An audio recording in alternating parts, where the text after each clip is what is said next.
शासकीय वरिष्ठ माध्यमिक विद्यालय जयदर में 11वीं कक्षा में पढ़ती हूँ। मैं आप सभी के सामने श्रीमद् भगवद गीता के श्लोकों का उच्चारण करने जा रही हूँ। कृपया ध्यान पूर्वक सुने। वासांसि जीर्णानि यथा विहाय नवानि गृह्णाति नरोपराणि तथा शरीराणि विहाय जीर्णान्यन्यानि संयाति नवानि देहि न्यन्यानि संयाति नवानि देहि। अर्थात श्रीमद् भगवद गीता के दूसरे अध्याय के 13वें श्लोक में भगवान श्री कृष्ण अर्जुन को वस्त्र के माध्यम से समझाते हुए कहते हैं कि हे अर्जुन, तेरा जैसे मनुष्य पुराने वस्त्रों को छोड़कर दूसरे नए वस्त्र धारण कर लेता है, ऐसे ही देही अर्थात जीवात्मा पुराने शरीरों को छोड़कर दूसरे नए शरीरों में चला जाता है। अतः जैसे कपड़ों के परिवर्तन पर मनुष्य को शोक नहीं होता, ऐसे ही शरीर के परिवर्तन पर भी शोक नहीं होना चाहिए। पुराना शरीर छोड़ देने को मृत्यु अर्थात मरना कह देते हैं और नया शरीर धारण करने को जन्म अर्थात पैदा होना कह देते हैं। जब तक प्रकृति के साथ संबंध रहता है, तब तक यह देही कर्मों के अनुसार नए नए शरीरों को प्राप्त होता ही रहता है। जब तक वास्तविक स्वरूप का यथार्थ बोध नहीं होता, तब तक शरीर अनंत काल तक शरीर धारण करता ही रहता है। आज तक इसने कितने शरीर धारण किए हैं, इसकी गिनती संभव नहीं है। और यह शरीर चाहे बच्चों का हो, चाहे जवानों का हो और चाहे वृद्धों का हो, आयु समाप्त होने पर सब जीव नहीं कहलाएंगे। शरीरों के मरने का जो दुख होता है, वह मरने से नहीं होता, अपितु जीने की इच्छा से होता है। मैं जीता रहूं, ऐसी जीने की इच्छा भीतर में रहती है और मरना पड़ता है, तब दुख होता है।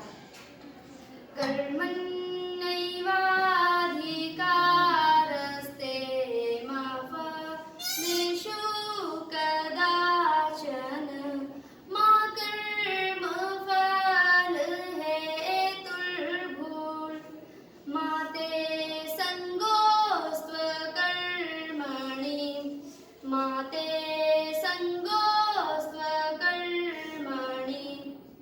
अर्थात श्रीमद् भगवद गीता के तीसरे अध्याय के 47वें श्लोक में भगवान श्री कृष्ण अर्जुन को कर्म संदेश देते हुए कहते हैं कि हे अर्जुन, तेरा कर्म करने में ही अधिकार है, उसके फल में कभी नहीं। इसलिए तू फल की दृष्टि से कर्म मत कर और न ही ऐसा सोच कि फल की आशा के बिना मैं कर्म क्यों करूं। यह सिद्धांत जितना उपयुक्त महाभारत काल में अर्थात अर्जुन के लिए था, उससे भी अधिक आज के युग के लिए है। क्योंकि जो व्यक्ति कर्म करते समय अपने फल पर ध्यान लगाते हैं, तो वे व्यक्ति तनाव में रहते हैं। यही आज की स्थिति है। और जो व्यक्ति कर्म को अपना कर्तव्य समझकर करते हैं, तो तनाव मुक्त रहते हैं। ऐसे व्यक्ति फल न मिलने पर निराश नहीं होते। तटस्थ भाव से कर्म करने वाले अपने कर्म को ही पुरस्कार समझते हैं, उन्हें उसी में ही शांति मिलती है। अब मैं स्पष्ट करना चाहती हूँ कि इस सिद्धांत में कर्म का मर्म क्या है। सुनिए, जैसा कि आप सभी जानते हैं, भविष्य का निर्माण सदैव वर्तमान में ही होता है। आगामी कल की फसल आज जोतने और बीज बोने पर निर्भर रहती है, किंतु भविष्य में संभावित फसल की हानि होने की कल्पना ही यदि कोई कृषक भूमि जोतने बीजारोपण के अवसरों को खो देता है, तो यह निश्चित है कि भविष्य में उसे कोई फसल मिलने वाली नहीं है। अतः निष्कर्ष यह निकलता है कि अर्जुन के लिए इस धर्म का प्रयोजन धर्म पालन जैसा श्रेष्ठ आदर्श है। प्रेरणायुक्त कर्मों का सुफल अवश्य मिलेगा, उसके साथ ही चित्त शुद्धि के रूप में आध्यात्मिक फल भी प्राप्त होगा। एवं ज्ञात्वा कृतं कर्म पूर्वैरपि मुमुक्षुभिः कुरु कर्मैव तस्मात् पूर्वैः पूर्वतरं कृतं अर्थात श्रीमद् भगवद गीता के चौथे अध्याय के 15वें श्लोक में भगवान श्री कृष्ण अर्जुन को पूर्व काल के मुमुक्षुओं के कर्मों के उदाहरण के माध्यम से समझाते हुए कहते हैं कि हे अर्जुन, पूर्व काल में मुमुक्षुओं ने भी यह जानकर कर्म किए हैं, इसलिए तू भी पूर्वजों के द्वारा सदा से किए जाने वाले कर्मों को उन्हीं की तरह से कर।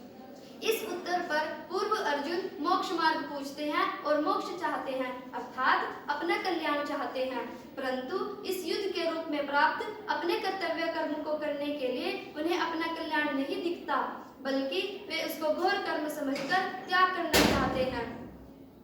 इसलिए भगवान श्री कृष्ण अर्जुन को पूर्व काल के पूर्वजों का उदाहरण देते हैं कि उन्होंने भी अपने अपने कर्तव्य कर्मों को करने के लिए कल्याण की प्राप्ति की है, इसलिए तुम्हें भी अपने कर्तव्य कर्मों का पालन करना चाहिए।